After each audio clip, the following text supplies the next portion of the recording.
not just the schools and even other educational institutions. So we will start with the today. What is disaster risk reduction? And before that, I would like to discuss a little bit about the terminologies.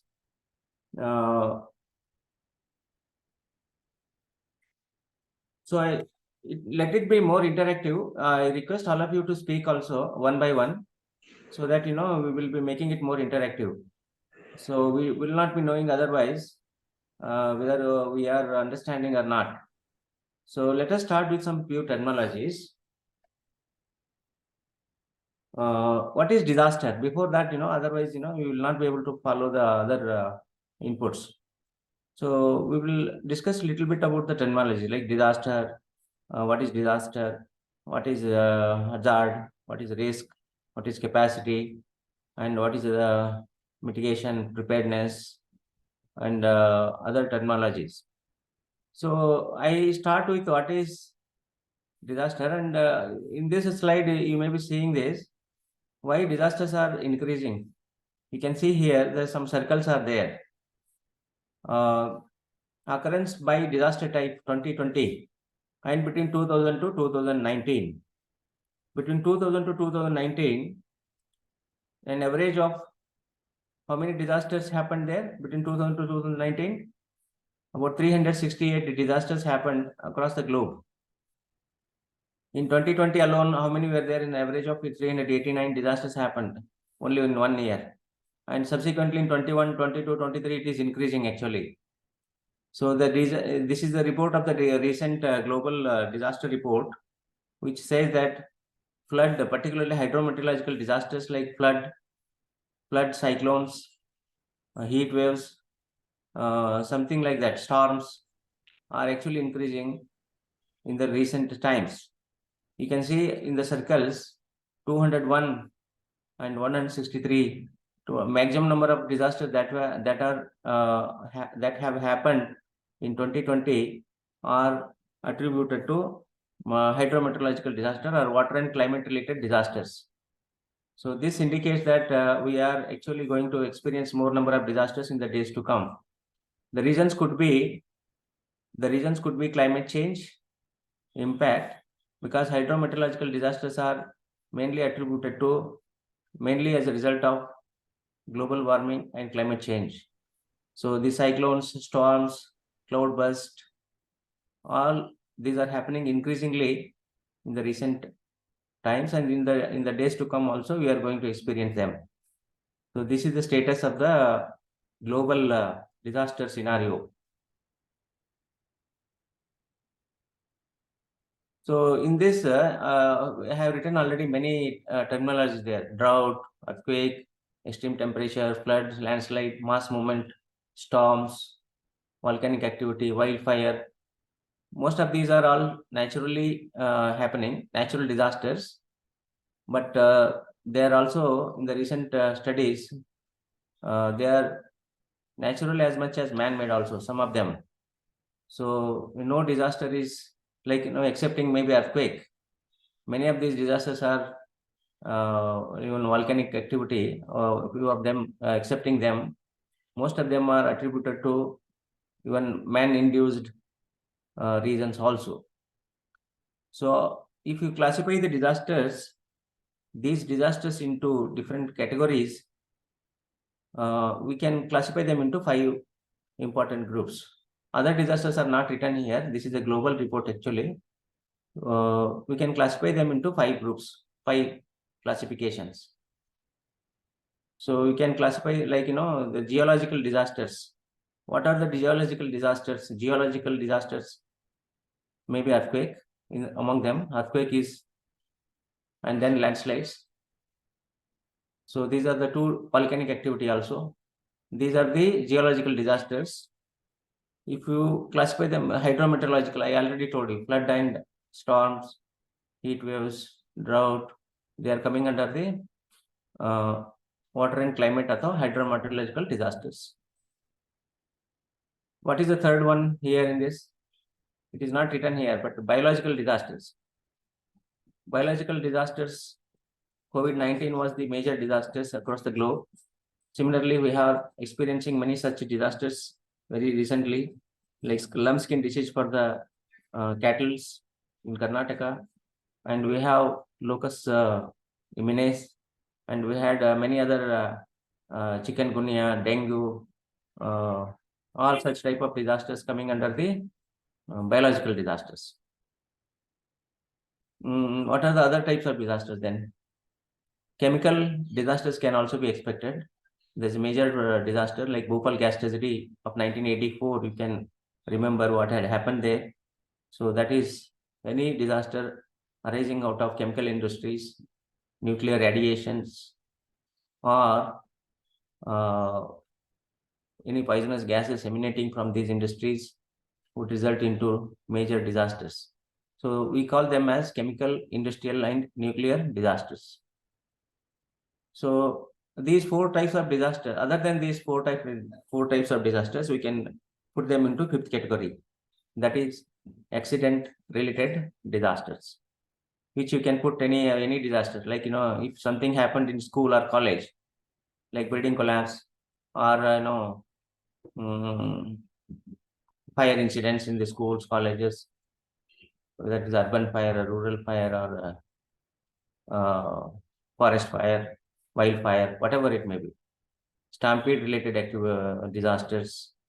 So such type of disasters could be included in the fifth category. So I have already classified the disasters into 5 groups. So now I just ask you, if you know these are the different types of disasters, 5 types of disasters, what is disaster then? Can anybody, one of you, would like to give highlight? You can switch on. Yeah. Like definitely, like we can say disasters means it's a sudden obstacle, like we can say about that. So which Very we nice. could not predict, and suddenly it comes in front of the society or in front of the people also. Very good, Dr. Pradeep, I think. Yeah. Dr. Pradeep, what are you doing actually?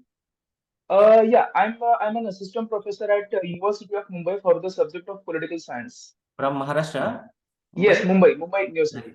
Very good. Excellent. Actually, you said already it is sudden happening of any extreme event. It is a disaster actually.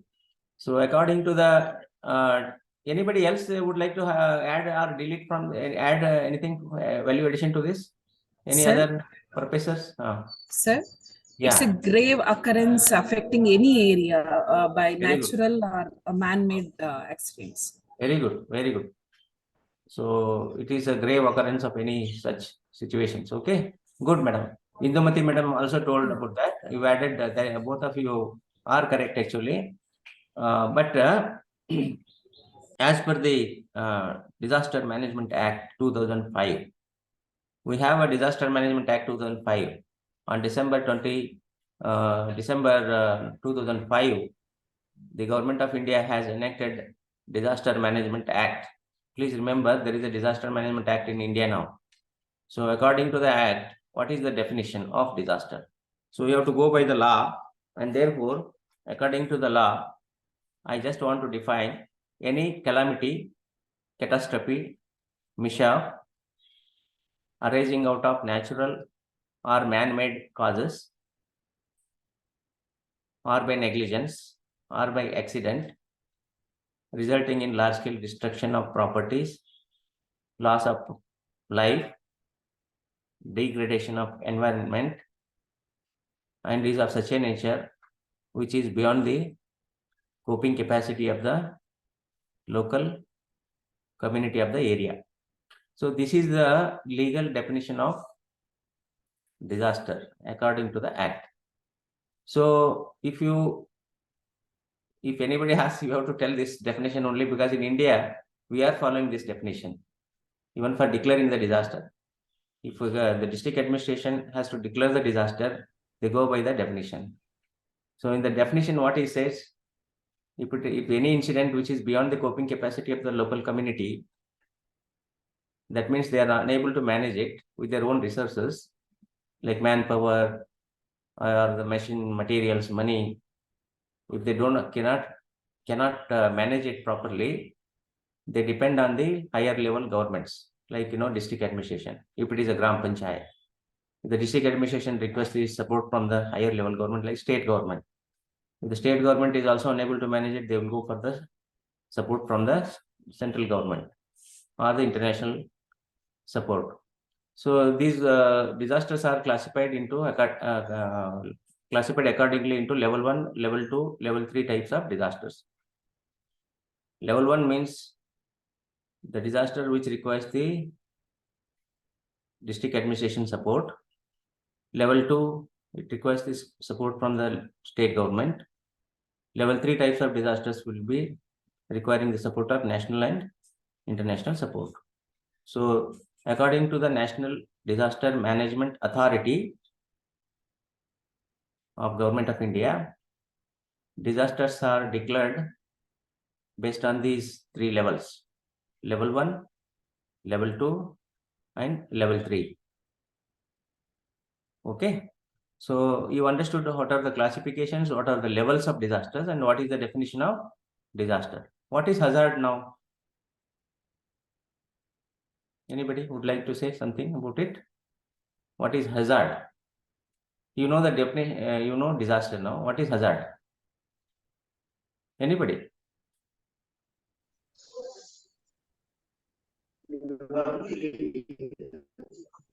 Hazard means ill effect, sir. Yes, Dr.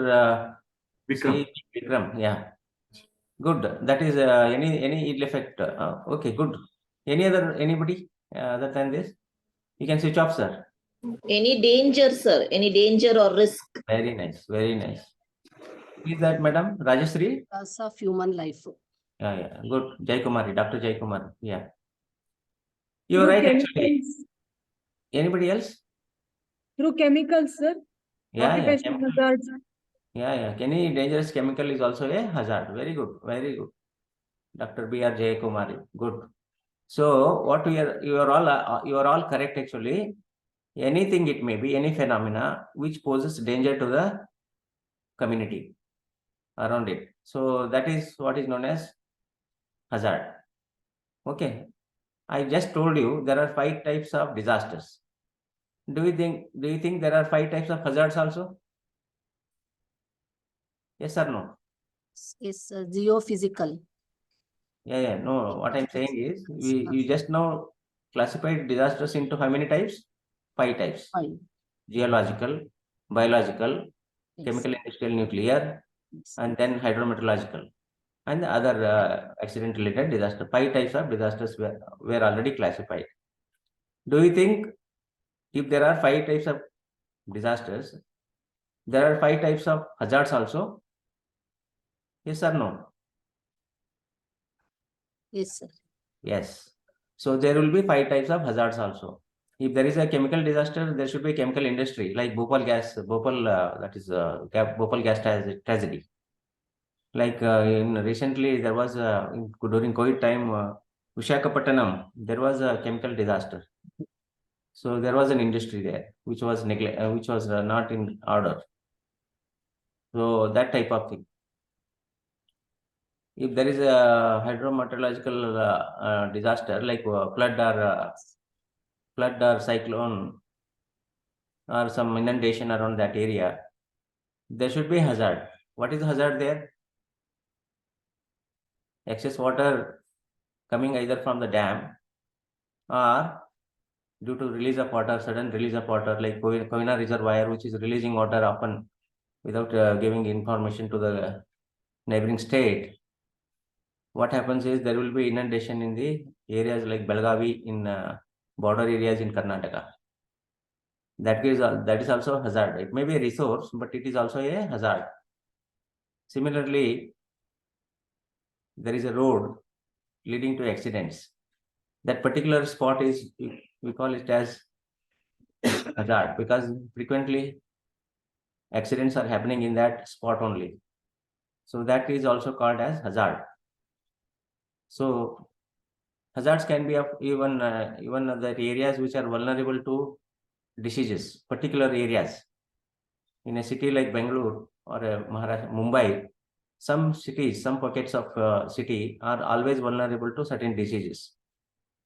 So they are hazards actually. The people located in the low-lying areas, the low-lying area itself is a hazard. Why? Because during heavy rainfall, that area will be flooded. So like that, hazards can be, there are hazards, and there are as many hazards as disasters. Okay, so 5 types of hazards, there are 5 types of disasters also. So let us discuss a little bit about what is risk. Risk means, in this case, disaster risk. We are talking about disaster risk reduction today. Therefore, what is risk? Disaster risk.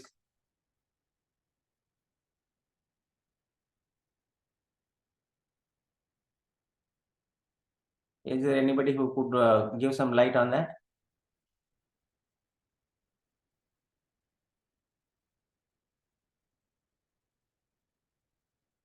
Disaster risk is something which is relates to loss and damages. Okay, like recently there was a heavy rainfall. Every year it is happening in 2018, 19, 2020 also. If there is a heavy rainfall, what will happen? There is a huge flood. Now almost all the infrastructure, housing, etc. will be damaged. Now we are going to assess the risks after post-disaster. Before the disaster also we do that, and after the disaster also we do that. How much is the losses due to the flood? How much is the damage due to the flood? Now there is a drought in Karnataka, for example. This year there is a drought here. About 223 taluks have been declared as drought affected by the government of Karnataka. Suppose. Now they have come, central government had come here to assess the losses and damages due to drought. Now we say what is the damage to the crop, how much is the loss. So together we will make the risk, and the risk report will be sent to the government, and government will releases the funds. So that is how the risk is assessed. Risk is assessed not only for the drought and flood, but even for the basic infrastructure like telecommunication, electricity, housing, water supply, sanitation. All those sectors will be assessed, and then risk assessment report will be sent to the government. So this is once the funds come, they will recoup the repair and do the renewals. So that is what is known as risk. So finally, what is risk? It is the summation of losses and damages as a result of disaster. Okay, so we'll move to the next one now.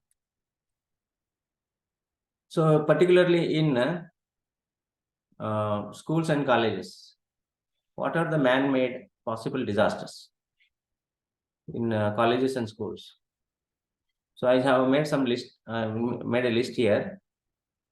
Other than these also there is a possibility, but I have made very few of them. Major disasters: terrorist activity, kidnapping, ragging, fights will be there among the students, riots will be there, fires, building collapses have happened, accidents have happened, health problems, stampedes, all these have happened actually. So you see many people drowning in the water bodies also, many students actually, due to either they do not know the swimming, even if they know the swimming, they get stuck inside the slush in the water bodies. All these have happened every year, in not only here but across the country. Okay, these are some of the disasters in particularly in schools and colleges. These are natural disasters which you already explained. What is the relationship between students and disasters?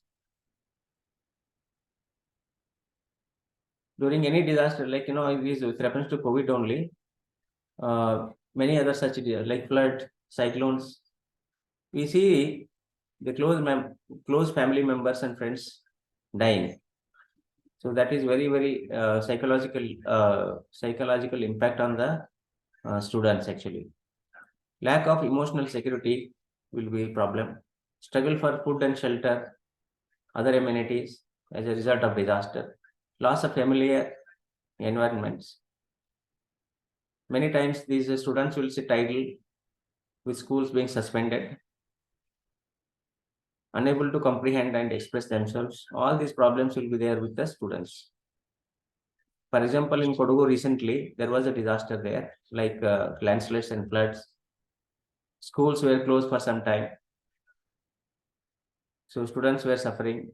COVID times also you might have seen online classes which were done, but people were suffering due to many problems, both in the rural and urban areas.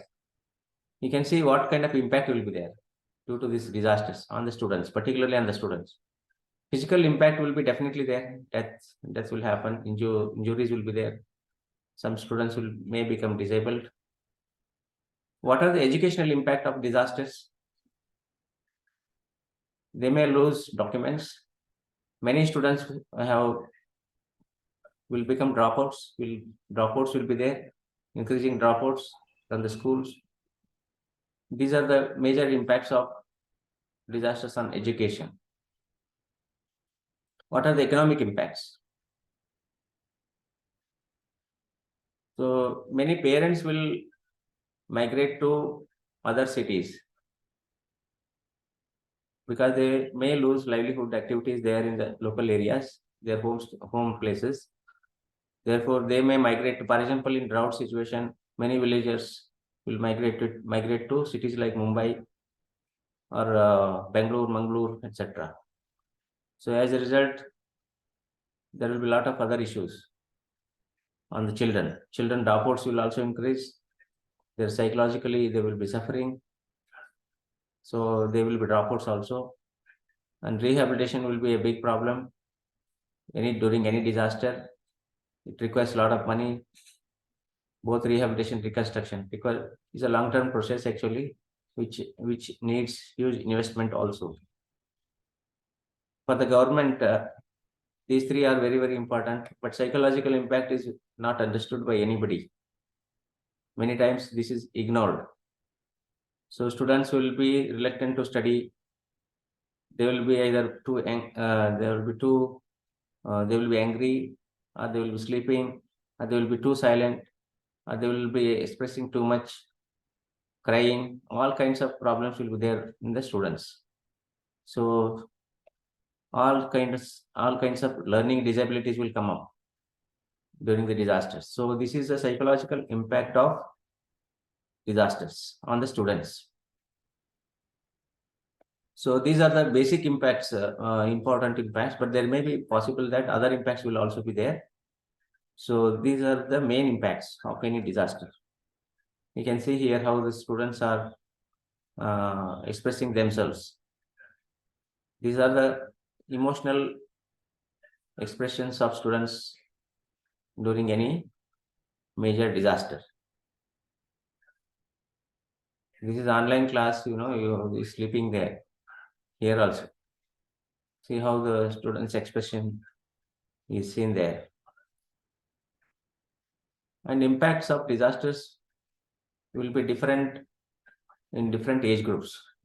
For example, 0 to 6 years, students will have different problems as compared to 7 to 12 years and even 13 to 18 years. Adolescents will have different impacts, like more than 18 years old. So this depends on the age, gender, exposure to the disaster, whether they're getting social support or not, whether they're getting the information, how is the parenting, and of their past experiences. If they have past experiences, they can still cope up. But suddenly, if it happened, they will be unable to cope up with the impact of the disasters. So all these are the factors which will either reduce their risk or increase their risk. So we need to see, for 0 to 6 years, students will not be knowing what is disaster. Suddenly they will be totally deprived of many facilities which are regularly provided to them. So they will be suffering due to that. So parents, suppose the parents are not there, what is their impact? So parents are injured or dead, what will be the impact on these children, 0 to 6 years? They will become orphans. Suddenly they will be put into the orphanages. So they will be suffering. Children between 7 to 12 years, they will be okay, better, but still they will be better than these children, but they will also be suffering. 13 to 18 years, they have understood but not fully understood the situation, but they will have, like, they either they are neither completely mature nor have any experience, so they will have more problems actually. 13 to 18 years, they'll resort to kind of drugs and smoking, and many times many other problems. So these are some of the issues. We'll go to the adolescents now. Adolescents, how they will be suffering during disasters. They'll always seek isolation and less communicative, sleeplessness, increased sleep, or they feel difficulties. They're alienated. They always quarrel with others.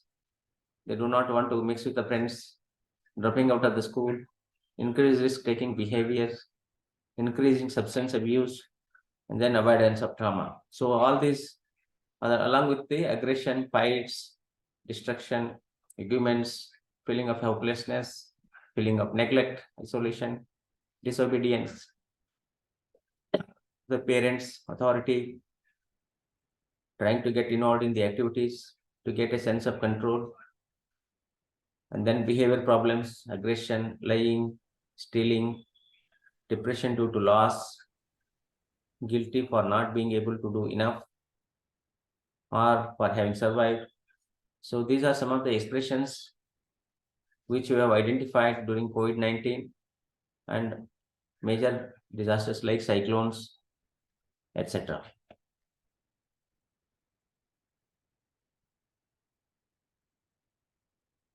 See, these are adolescent suicides or cases are also written here. The National Crime Record Bureau data from 2017 to 2019 indicate more than 24,000 suicides have happened for the in the children between 14 to 18 years age group. In Madhya Pradesh, you can see the numbers here. Which state has got maximum number of suicides among the children? Madhya Pradesh. Then failure in exams, suicide cases. You can see 4,046. Marriage related, 639. Out of which 411 were girls. Maximum number of girls have victims due to failure in the exams. Love failures, about 3,315. Health issues, 2,567. Physical abuse, 81. So these are the suicide issues. Also can be noted here. Spurt of emotions during disasters. They will be very sad, confusing, anger, tension, hyperactivity, lack of concentration. Some see suicides as a solutions actually. Some of the students, that needs to be identified and rectified. Otherwise, this will lead to suicides. Mental health among our youth should be the top priority. So this is actually neglected issues, but we can provide. I had been to Latur in 93 rehabilitation project. There, we were able to provide housing. We have to construct the houses. ಇಲ್ಲಮ್ಮ ರೋಹಿಣಿ ಎಲ್ಲಿಗೆ ತಿಂಡಿ Sir, hello. So we were in Latur earthquake. We could provide good housing. What is that? Earthquake resistant housing. But people were not totally happy with the kind of housing because they were all suffering mentally, because they might have lost their kith and kin, and they were suffering mentally, psychologically, and therefore any amount of money or houses or basic infrastructure, physical infrastructure that is provided was not making them happy, not making them normal. So their reactions were generally abnormal against the authorities, which we should consider them as normal during any disaster situations.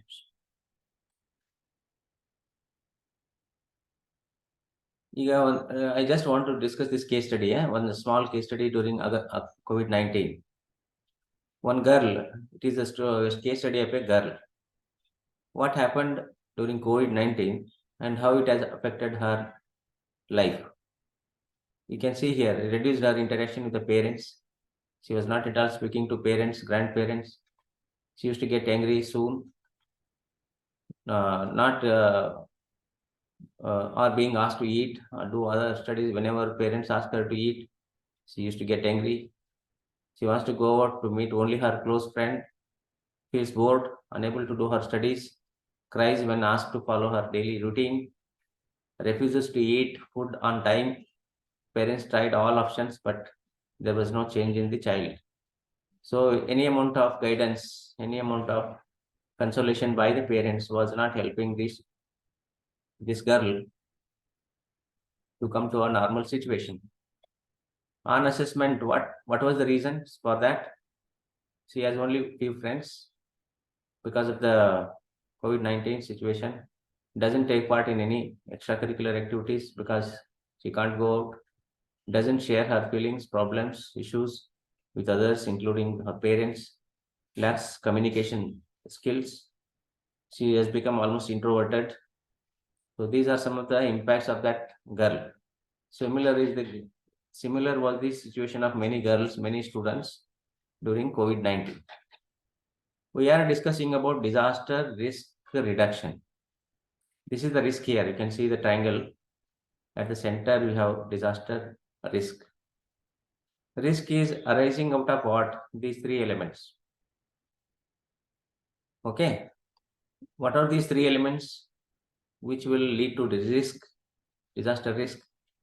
Vulnerability, hazard, and exposure.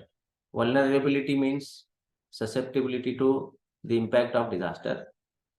Suppose in Mumbai, if the daytime an earthquake happens, what will happen? How much vulnerability is there? If it happens in the midnight, what will be the impact? So both will be changing actually. Again, similarly, hazard. If the hazards are more in number, risk will be more. If the vulnerability is more, risk will be more.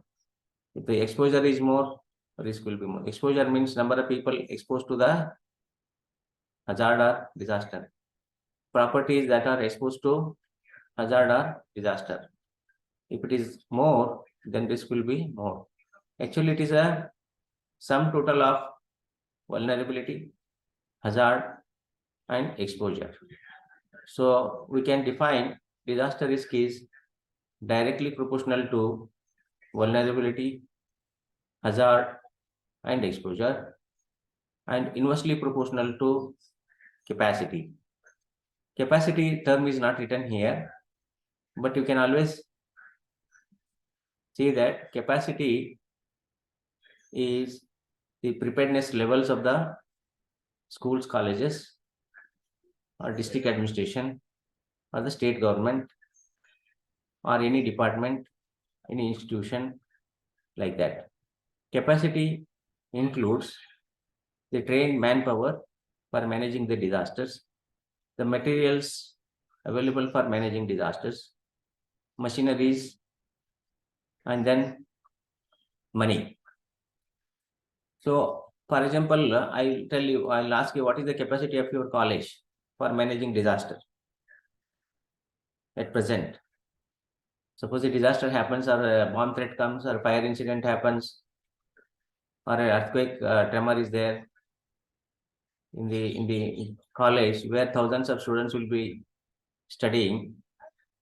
What is the capacity of your college to manage that incident? If I ask that question, I don't think you are capable to manage the disaster. You do not have the capability to manage that disaster. If I ask a question, can you evacuate all the people from the building within 4 minutes from all the classrooms? to the open ground? Your answer may be no or yes. Most of the time it may be no.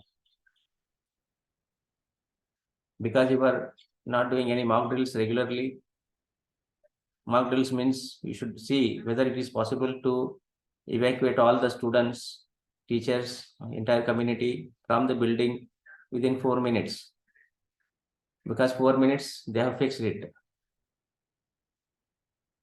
So if we take 1 hour, what will happen?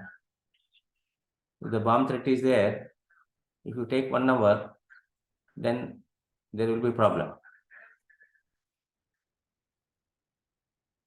So during any disaster situation like that, the entire building premises should be evacuated within maybe 4 to 5 minutes. So that is possible only if the college authorities do the mock drills regularly, at least 3 months, so that at least in the frequency of 3 months. So the students are aware, teachers are aware how to get out of the building, from which directions, from which routes they have to go out without causing any stampede among themselves while running from the classrooms to the ground. So many times due to stampede itself, many people will get injured and dead also. Therefore, you need to see how to evacuate the people from the building. So that's what I'm saying. What is capacity? Capacity is this also. Capacity could be like, in the building, if the fire incident is there, do we have adequate number of fire extinguishers? Do we know how to extinguish the fire? That is very important. So that means you need to have fire safety team in your college. That comprises of a student, few students, senior students plus teachers. If it is not there, you must immediately do that.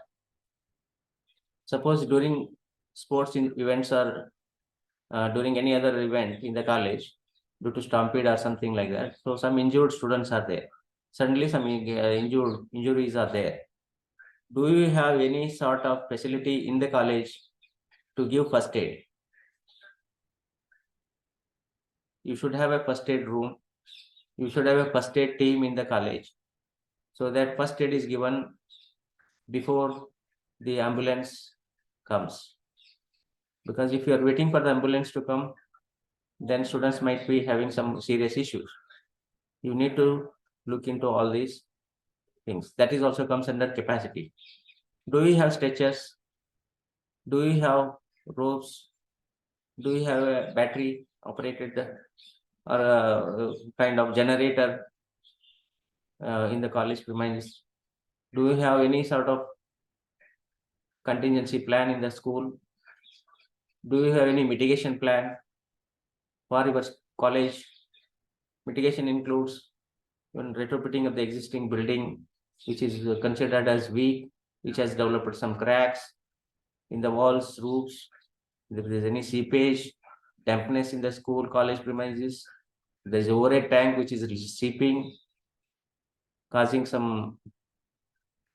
That is also already it is weak because of the seepage. Sports facilities which are not in order. So all these you need to see.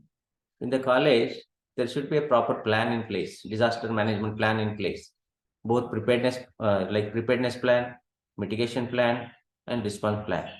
Otherwise, you cannot reduce the disaster risk. You will continue to increase the disaster risk. That is very, very important. Okay, I have already explained to you what is the vulnerability. It is social vulnerability. It could be physical vulnerability. It can be hazard. If you say it can be bushfire inside the colleges. If a snake bites, there may be high tension lines running over the college, overhead tension lines. It may be flood. It may be coastal inundation. It could be any form in the college premises. I'm focusing more on the colleges because you are all coming from the colleges. Therefore, this is possible that there may be child trafficking, there may be drug trafficking, there may be any other problems. So you need to see what are all the hazards within the college premises and what are all the hazards coming out of the premises. You need to assess properly and see whether the college is safe from the disasters. And if you look into the exposure may be due to building stock itself is in a problem. The land use is not done properly. How many people are exposed, and how the economy is going to be affected. So all these are there. Exposure. Suppose there is land use itself is in a problem. The particular land, there are more number of people living. There are particular area where density of population is more, then it is exposed to disaster. More exposure. More number of building, more the exposure. More the industries in terms of economy, more the exposure. More the number of people, more the exposure. So I told you exposure, vulnerability, hazard. If these three are more in quantity, then disaster risk will increase. Hope I think you are all clear about this.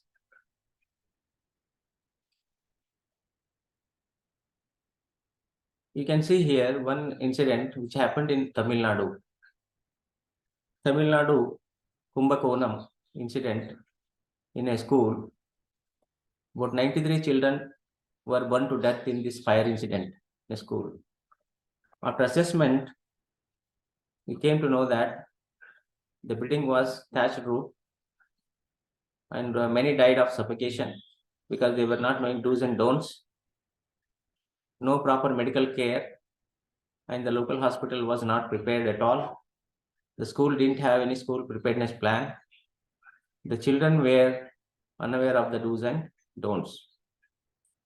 So these were the reasons for death of 93 children in this school in Kumbakonam in 2014.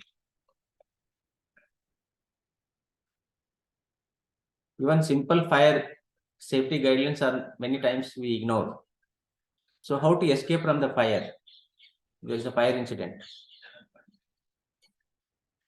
You can see this if we were trapped inside the building, generally smokes rise up actually, but you need to crawl like this so that you are safe until you go out. She is holding the wet cloth there.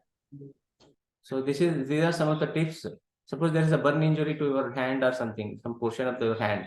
What are you going to do? How are you going to do that? Please give the first aid. So just you open the tap in the normal water, just hold it for 10 to 15 minutes, and then you you go to the hospital.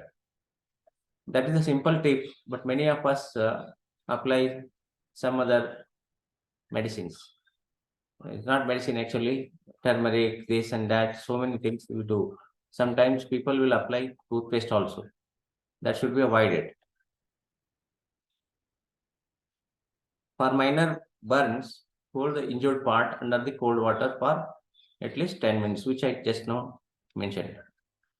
Students in pandemics, like COVID-19, many schools and colleges were closed, outdoor activities were restricted, increased usage of online platforms, and then rural-urban divide was also there. Child trafficking increased to online platform, not able to express their anxieties. So these were the impact of disaster in the COVID-19. Why disaster risk reduction in schools and colleges? Why is it necessary? Because in India, 70% of the area is prone to droughts. Do you think droughts will have impact on the colleges and schools?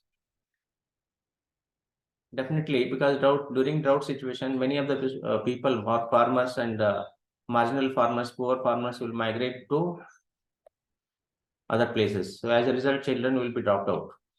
60%, and even they will be suffering from malnutrition because of lack of food, sufficient food, nutritious food. 60% of our area is vulnerable to earthquake, India's area.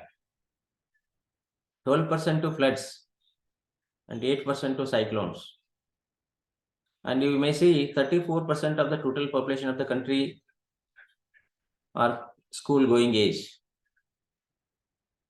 And lessons learned show that no government or no state can take up this challenge alone.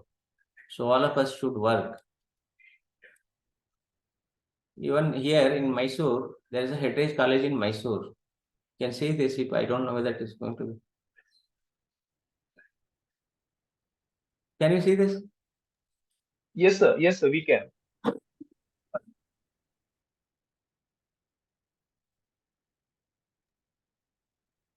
Yes, sir. It's visible. Yes, sir.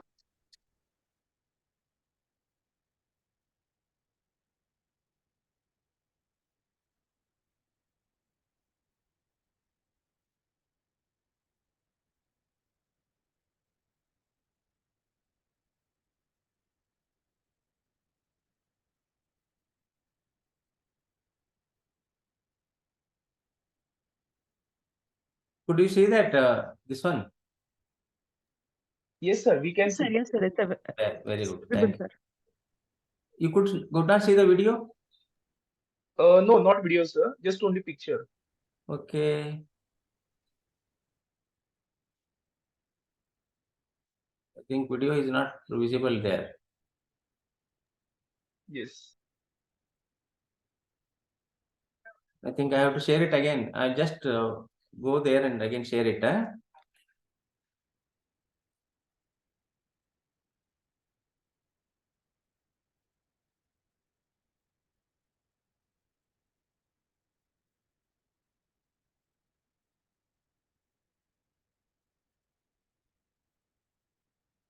Let me see once again.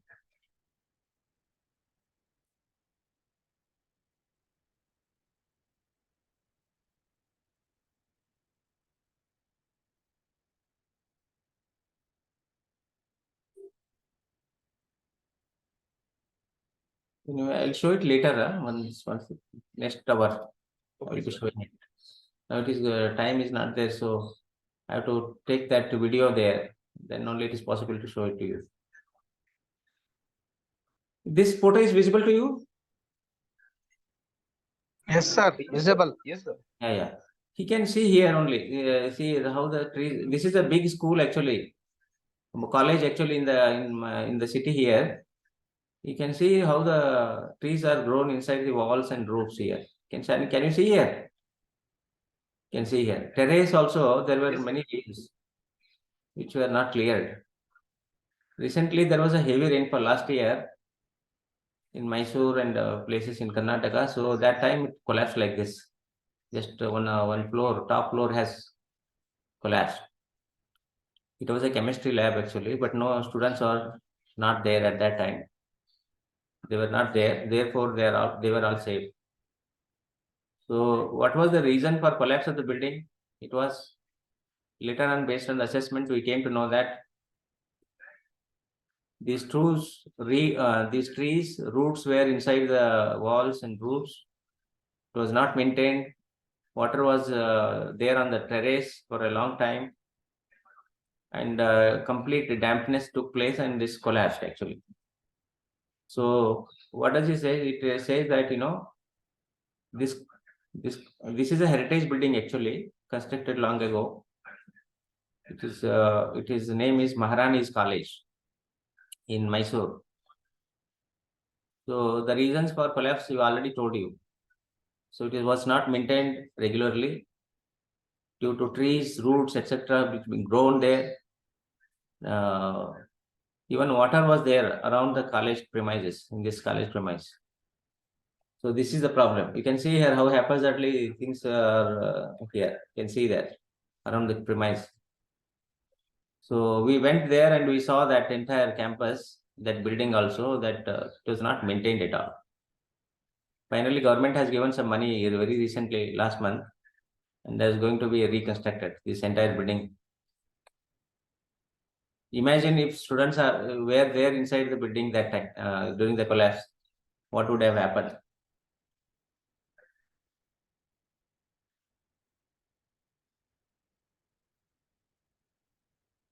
Okay, we'll go to the next.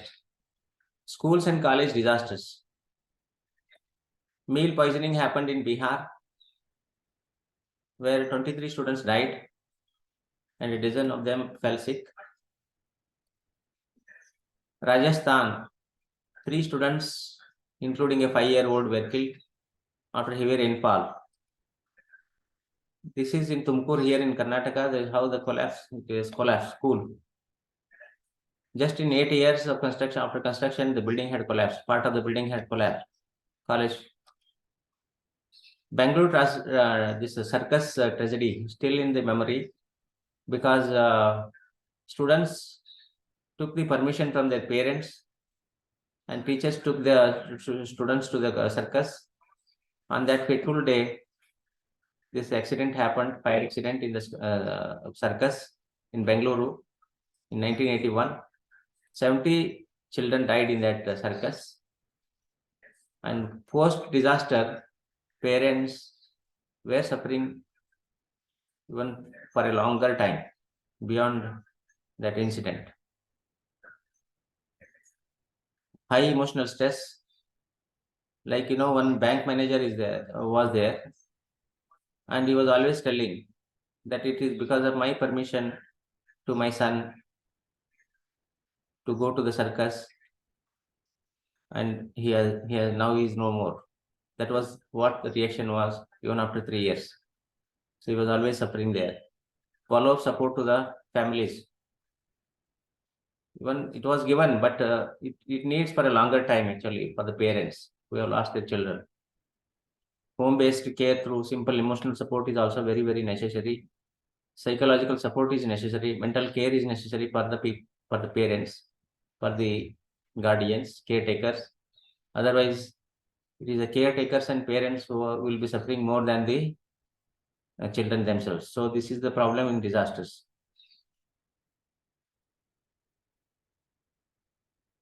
We see often these problems in colleges and in schools. So this should not happen because of the now the law has come. So they should avoid all these punishments. Very recently, last month, when 2 kids died actually. They gave some punishment. One student fell down and he died only on the spot. I don't know what has happened, but we will not know what will be the problem there in their bodies. We'll never know actually. So you should not do that. You see this kind of molestation in a school shouldn't happen actually. Nainital school in 2010. In fact, I was there for conducting a program in Uttarakhand, in Nainital. We had gone to conduct one DTS program there. 18 children dead in that school in the school building. Although the administration had issued an order saying that this building is unsafe and it is likely to collapse, and all of you must not conduct any class there in that particular classroom. But still, our teachers were conducting classes regularly in that particular classroom only. So, portion of the building collapsed here. You can see here. 3 children. The children were in the age group of 6 to 10. So, almost 18 children died in that incident. There was a heavy rainfall that day. Building collapsed because of landslides.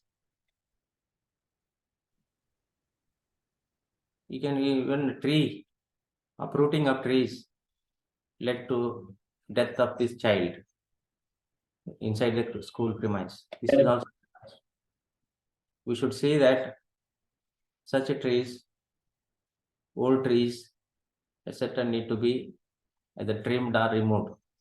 Otherwise, it will lead to disasters like this. Or your school and college is safe? If I ask this question, if I say it may be no or yes, generally it will be no. Bhuj earthquake in 2001, 31 teachers dead, 95 injured, 971 students perished, and 1051 injured. They were severely injured, these 1051 students. Formal education disrupted, damage to the school in physical infrastructure, collapse of the buildings. Collapse of the buildings is due to poor earthquake resistance in the building. Colleges, schools were constructed without earthquake resistance. Therefore, most of the buildings had collapsed. It's because of poor construction also. So these are some of the reasons for school collapses, college collapses.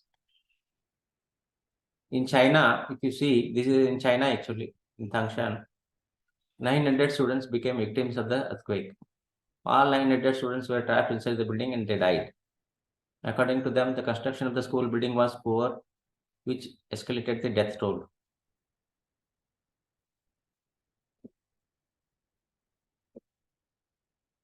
Stampede in 2009 at a school in Northeast Delhi.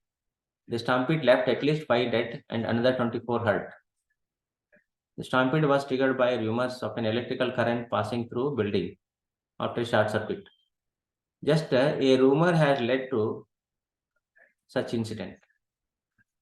Generally, students, just like what happened in Bihar very few years back, lakhs of people were assembled in that ground, open ground. There was only one exit gate. Governor was there. That is what is you call as Ravana's burning. My burning incident actually. So they were burning the Ravana's this one, and all people were there. This is celebrated in a very grand manner there. So lakhs of people had gathered in that incident, in that open ground. There was only one exit gate. When the incident was about to close, governor left actually. And there was a small rumor that there is a snake or something inside in that open ground. So people just overcrowded in that area and the stampede took place. Hundreds of people died in that incident. So these stampedes could lead to disasters. Flood in 2010, 300 children were trapped in a school building. So in Odisha, they were all in the terrace. Of course, afterwards they have been rescued also.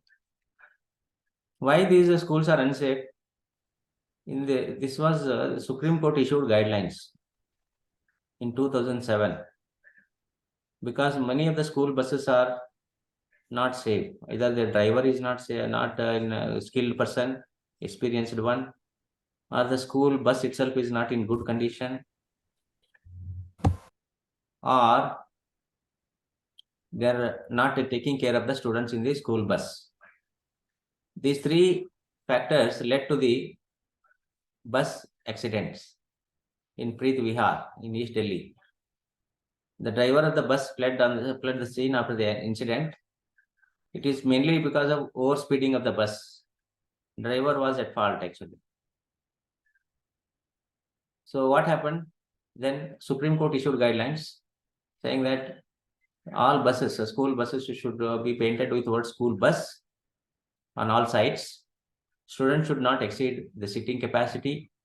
Bus first aid boxes, fire extinguishers must be there. Bus windows must be fitted with horizontal grills with the school name and telephone numbers. There should be a lock on the doors. The bus driver must have at least 5 years of experience of driving heavy vehicles and must not have earlier record of violating traffic rules. A representative of the school, the teacher or attendant, must travel along with the bus to take care of the children. These are the rules which are followed across the country now in almost all the schools, both private and government schools. So finally, what are the disaster impacts on the children in schools? I already told you physical impacts will be there, educational impacts, economic impacts, psychosocial impacts. These 4 impacts needs to be assessed properly before the disaster. We should see what could be done during the disaster, what should be initiated immediately, and after the disaster, what should go into the planning process, long-term planning process, medium-term planning process, short-term planning process. So all these 4 activities, 4 impacts must be assessed properly, and plans should be prepared accordingly. So the impact, if I say one of the impacts, health impacts will be there, malnutrition, undernourishment, and then inadequate hygiene, sanitation problems will be there, psychological problems. Most of the time, students will have fear, anxiety, then childish or aggressive behavior. They either don't sleep, no concentration in the education. Play therapy. These are some of the solutions. Play therapy, storytelling could help them. Education studies discontinued in many schools. Schools being used as shelters. Girl children dropouts. All these have happened in many disasters, not only in Karnataka, but in during that what is that tsunami also, both in Andaman Nicobar Islands and Nagapattinam in Tamil Nadu. So these are the things the children will be suffering. Other impacts will be special impacts: child adoption, child labor, child trafficking, family problems, change in the status suddenly, because sudden event has changed their status, family status. They might have lost everything. Migration. All these are other impacts of disaster.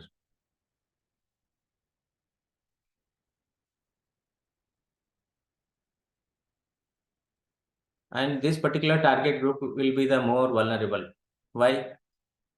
Particularly persons with disabilities, visually challenged, hearing impaired, physically disabled, mentally challenged. These persons will have more problems because in recent disasters during COVID-19 itself, whether it is flood or whether it is earthquake, these are the people who are the sufferers. In earthquake, for example, in Latur, some of the disabled persons could not come out of the building and they died inside the building. During flood in some of these areas, in Belagavi and even in Kodugu also, in Odisha also, some of the aged persons, blind persons, those who are unable to walk, they were the most victims during the disaster. Even in that USA also, what is that World Trade Tower, WTC? In the 8th floor, some 80 disabled persons were there in that. Some disabled persons who were gathered in that floor, and they were not rescued immediately because they were unable to walk. So the time of response was delayed. So they were the victims actually. Many people were running out of the building premises because they knew that this is going to be hit. So these people were just assembled there in the 8th floor, and next hit was there. Plane hit them, and then they all died. Like this. So what I'm saying is, the persons with the disabilities, different disabilities, in any building, either before the disaster, we should see them. What could be the facilities to be provided for them to be able to escape? During the disaster, how fast we are going to rescue them? And post-disaster, what kind of care we need to take for this community? For example, recently in COVID-19 also, what happened was, some of these disabled persons, migrants, were standing in queue for taking their relief materials like food grain, medicines, etc.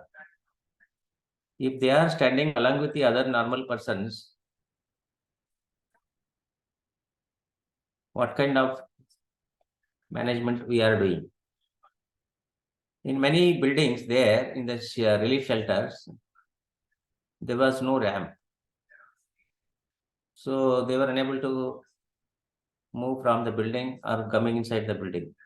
They were just standing outside the building only because there was no ramp. There were steps which they can't climb. So these are the problems in most of the buildings, in colleges, schools, administrative buildings, government offices, everywhere. So before the disaster, they can't access them. During the disaster, they will be the most victim because they will be trapped inside the buildings because they can't run out of the building immediately. And post disasters, don't find them also. These are the problems. So we need to have special care for these people actually. You should plan the building accordingly. You can think about this. This is what kind of support each one of them need. He is having, he is unable to walk. He is using wheelchair. This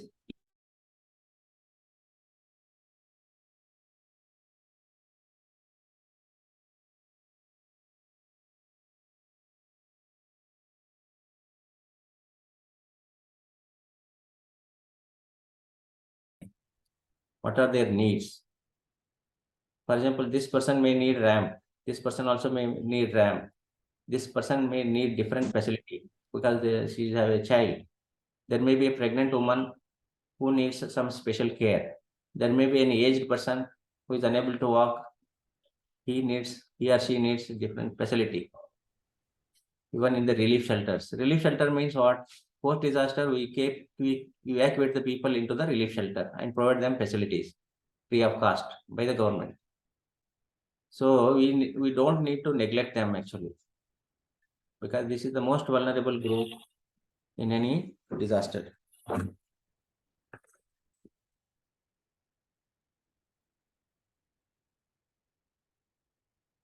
Okay. So even in colleges and schools, we find some of these children, students, teachers being most vulnerable to disasters. Such vulnerable group needs to be identified, and what kind of facilities they need and what kind of vulnerability they are suffering. We need to assess and provide them proper facilities. Otherwise, they will be the most vulnerable victims during any disaster.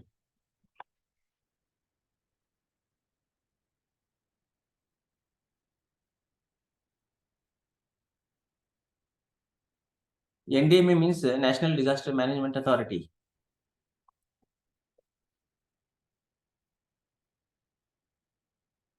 They have issued guidelines actually. National Disaster Management Authority has issued guidelines. These are the national guidelines for all the colleges and schools to be safe. So what their guidelines have, they say it is mandatory for all the schools affiliated with the board, whether state board or CBSE, whatever, to implement school or college disaster management plan. So what is the plan actually at the college or school? Disaster management plan. What does it include? What should be the content of that and how it should do it? Like, we have district disaster management plan in place here in every district. Likewise, we should have a school disaster or college disaster management plan. What are the various stages in the disaster management plan in a college? You should write a brief introduction about the college or school, like population of the school, colleges, what are the basic infrastructure facilities in the school, college, how many teachers, what are the different labs, library, computer lab, etc. All that has to be properly written in this introduction. In that, we also write the aim of the plan, objectives of the plan, and then we do the next step will be hazard risk vulnerability analysis. how many hazards are there, how much is vulnerabilities, what is the risk there, possible risk, and then what is the capacity available for managing these hazards. I just told you before that preparedness is very, very important in any college or school. What is preparedness actually? I told you, if you have insufficient capacity in the college, it will lead to more deaths, more losses, more damages, more injuries. So therefore, you need to prepare properly in terms of human resource, teams. Like I told you, first of all, preparedness includes trained manpower. What do you mean by trained manpower in the college or school? 1 or 2 teachers along with few students should form into a team. What is the team does? What does the team do? Like, the first aid team should have proper training on first aid skills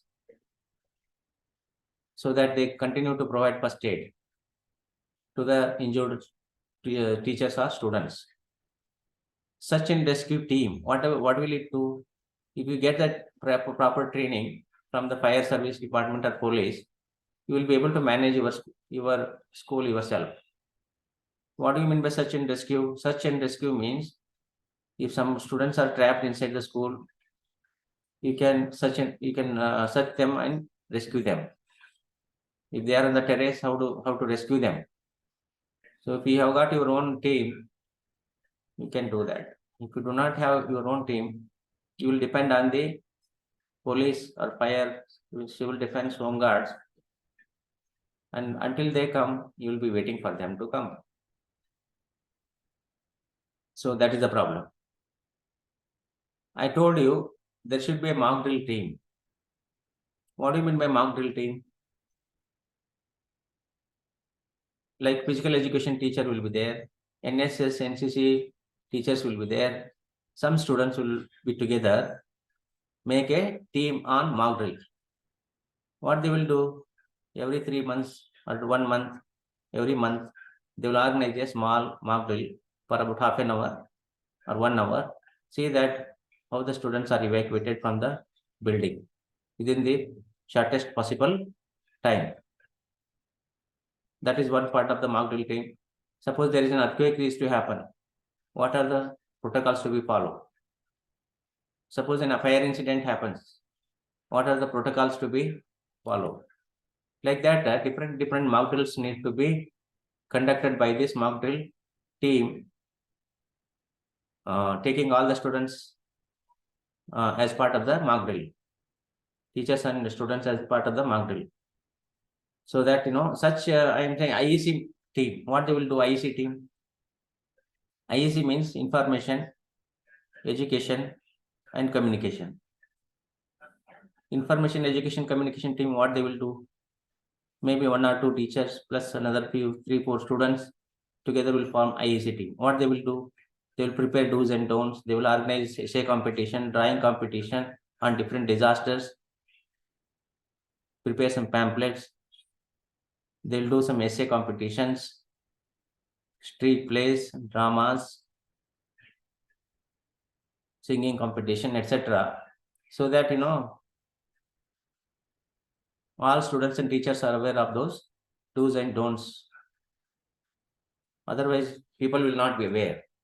So that is IEC team. Like that, a few teams needs to be formed in the school premises so that preparedness is done well. Along with these teams, we need to provide appropriate materials also. What are those appropriate materials? Machines. You need to have proper extinguishers. You need to have appropriate ropes, stretchers, first aid kit, notice board, that entire layout plan of the building, routes for escaping, all those things. So it comes under the preparedness plan. So teams along with the machine materials will be better preparedness. If it is not there, you will not be able to manage disasters. So if it is done well, you can do the response also. If it is not there, you cannot respond. You will depend on the police, fire, home guards only. If you prepare yourself better, then your dependence on the external support will be reduced. They will also come and help you, but the reaction time will be more. So that needs to be reduced. What do you mean by mitigation measures? Excuse me, sir. Yeah. It's a tea break. If Yeah, if your I'll take- permission, shall we? Yeah, we'll rejoin afterwards. Yeah, yeah. Thank you, sir. Thank you.